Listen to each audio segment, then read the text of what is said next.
Salut, c'est bientôt Noël.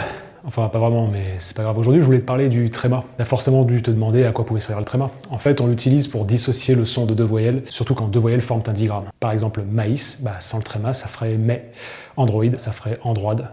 Et Noël, ça ferait Noël ou Nol, si on considère que c'est un E dans l'eau. Jusque-là, rien de neuf sous le soleil, mais si je te dis ambigu au féminin, ça s'écrit comme ça, avec un tréma sur le E terminal. Et c'est valable pour tous les autres mots et adjectifs qui se terminent par gu, aigu, exigu, sigu, etc.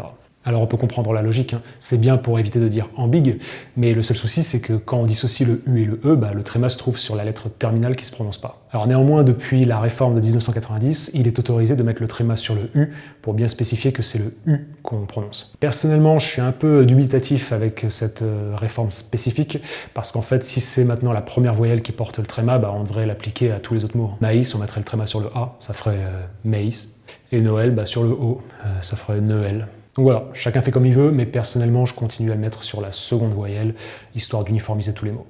Force et honneur, ciao ciao.